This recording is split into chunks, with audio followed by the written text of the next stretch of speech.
going on, guys? Thank you for tuning back in today for another deck profile. We have Mr. Alex Bradbury. Hey, how's it going, man? Good. The man just came back from Melbourne Regionals, piloting the one and only Magellan. He went, what was it, 6 and 3? 6 and 3. Yep. And finished overall 48th out of 330. I think it was, something like very impressive, man. Very impressive. So just like bubbling out of that top 16 or top 32, you could say. It was a very small bubble. It was a very small 32. bubble. Yeah. So there's been some people asking about the profile, so we're going to get straight into it, man, and take it away. Sure. So I won't spend too long on the leader. Magellan, he's got a once per turn effect that you get some extra power when you return Don from the field back to the Don deck. Yeah. It's kind of a side benefit. But it lets you be a bit more aggressive than some of the other purple leaders like Kaido and the like. Magellan, one of the inherent benefits he gets is it is an impel down type leader. That's going to have some benefits later on. And so you tend to run an impel down package with him. So this is the stuff that I would consider standard in most Magellan decks. All right. We've got 4 Hannibal, he's an impel down searcher. You have 4 Little Sardi, which is a 2k counter that lets you play 2 different kinds of cards when you play it down. Okay. First is Minotaur, he's a jailer beast. It's got double attack. And then secondly, you have Mina Koala, he's a blocker. Yeah, cool. These cards are really important in Magellan decks because of their on KO effect. Essentially, when either of them dies, and if your leader has the impel down type, you get a rested Don. It gives you a way of ramping and to make up for some of the other minus Don effects that are going to happen in this deck. Okay, so that could be quite beneficial. Yeah, right. no other purple leader gets that benefit, so that's why they're specifically better in Magellan. You play the character card Magellan. He's a bit hard to read, but he affects your Don curve. So when you play him, you minus Don, and both you and your opponent return a Don to your Don deck. The other big part about him is he's got an on KO effect. If your opponent kills him in their turn, they return 2 Don. It makes him this mid-game threat that people don't really want to remove, and it turns Magellan deck into a bit of a mid-game aggro type deck. Yeah. And this card's so brutal that it just punishes your opponent with that removal, right? It does, because what happens is you can throw off certain decks' curves. There's decks like the Vankov that want to play on the odd curve, on 7 in particular. Yeah. This throws that off. And also, when you attack with it, quite often your opponents don't want to kill it because they're going to set themselves back. So it makes them make choices that they don't often really like either option. Either you keep getting attacked by a 6k or you clear it and you lose 2 on. Yeah. You then usually play Queen. Queen's a great blocker. You get the benefit of plus 1000 power when you use the on-play effect. Very common. And I think the other common card is King. Being able to play it down a reasonable sized body and to remove a card is all things you want to do. And probably the final thing that is common in the Impel Down or in the Magellan package is Judgment of Hell. Sorry to make you really struggle with that one. All good. Judgment of Hell is one of the best event cards in the game at the moment. Its effect to be able to reduce 2 attacks by 3,000 is really effective. It kind of makes it hard for your opponent to swing through for game. Because it's hard to get enough swings through when you've got these 2 reducing. Yeah, 100%. I've found that this card, when I'm versing purple and my opponent has 2 Don up, it makes me think how I want to approach my turn on how I got to utilise my Don. So it's just, very effective card. What you'll typically find is you want to end up with something like Hannibal, Little Sardi, and a Jailer Beast in your starting hand. Magellan is good in certain matchups. Funnily enough, I don't think it's good in the Whitebeard matchup, but that may be a bit controversial. Otherwise, that's kind of your main cards that you're going to end up using in the core of a Magellan deck. Yeah. From there, Magellan decks seem to go one of 2 ways. They either go kind of high cost characters, or they end up going something no higher than King. Yeah. This deck runs in total 11 2Ks along with the 4 Sardis that you saw before. X-Drake you occasionally play it. Sasaki you play it in the Zoro matchup, but really it's just there as a 2k counter. Yeah.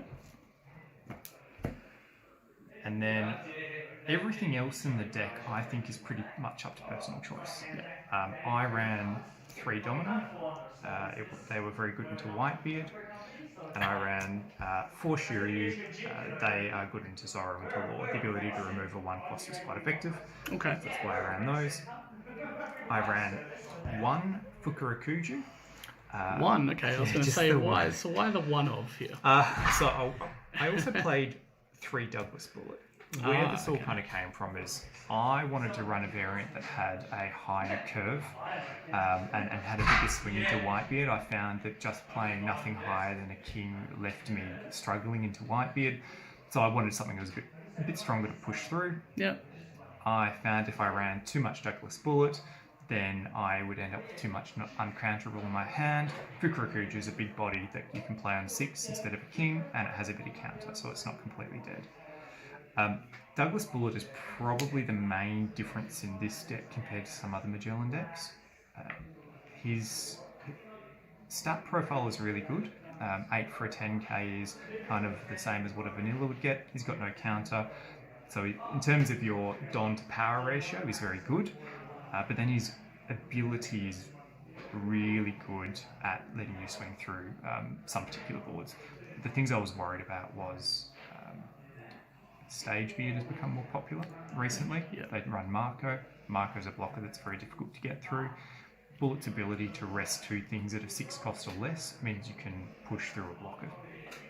The other one that it was very useful in is to 8 cost Kid. Kid typically wants to come down, establish blockers, and if you swing hard at Kid, he'll use the blockers instead. Bullet lets you rest those blockers so that you can actually get some meaningful hits into Kid to try and tax your opponent's hand. I really like him, but you need a specific playstyle in order to make it work with the rest of the deck. Quite often you're trying to find one opportunity or a turn where you can play Bullet down and you're not going to take too much damage in return. If you play him on 10, you've got Domino or Hell's Judgment to protect yourself. If you play him on 8, hopefully you've got enough life to take some hits back. So he's a bit finicky to use, but I found it that he gave me a solution into Whitebeard and into Kid matchups. So this is where it comes down to also piloting the deck as well. So Absolutely. it's just understanding which way is the best route to go, especially against those, like you said, Kinemons and such that like to lay down those blockers. He's an awesome card to get through that. So he's great fun to play with, and he's not used very often, so that had some benefits. But all of these cards are very much meta choice cards. They can come in and out depending on what you're expecting to see and what you are trying to take for. Cool.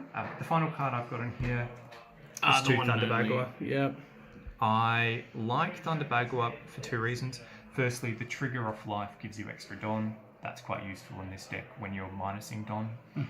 Secondly, because Hell's Judgment is so good and people start to play into it by putting 3,000 above whatever they want to attack, that gives it the most value out of Thunder Bagua. Okay. Because you can use it instead, and the 3 Don they've used, you can stop all of that with the Thunder Bagua. So there is an element of that and Hell's Judgment working well together. You could drop this though. That would be a completely fine decision. That really comes down to personal preference. Awesome, man.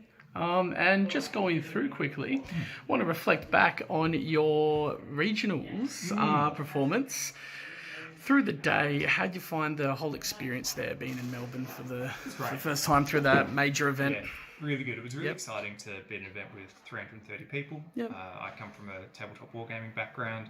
40 people in a room is pretty good, so playing with 330 was pretty special. It was a bit stressful at times if I thought about, if I win this match, then this might happen or that might happen. But that was all part of the fun. That's it. Yeah. Met quite a few really cool people while we were there, and that made it all much better. Awesome. That's awesome. Really, really good. Definitely go and do it again. Wonderful. And, like Crystal, Trent and all that guys, Tack Games and Umit from Double Sleeve and Ryan and that streamed the event. Which big shout out to all them guys there for doing what they do. The guys always do an amazing job. Is there any shout outs that you'll have to give as well? Yeah, I guess so. My twin brother Sam, he's living Sam? in Melbourne at the moment. I went and stayed with him, and he's my partner in crime when it comes to building and testing decks. Otherwise, we met some really cool people from Grand J Games over in Melbourne. They were great, and there was a bloke called Peter we met from Sydney. He was really cool. Otherwise, to you guys from PX3 for doing the shout-out video, and Beyond for putting up with us coming and playing here all the time. Wonderful, man. Thank you very much for your profile. Really appreciate it.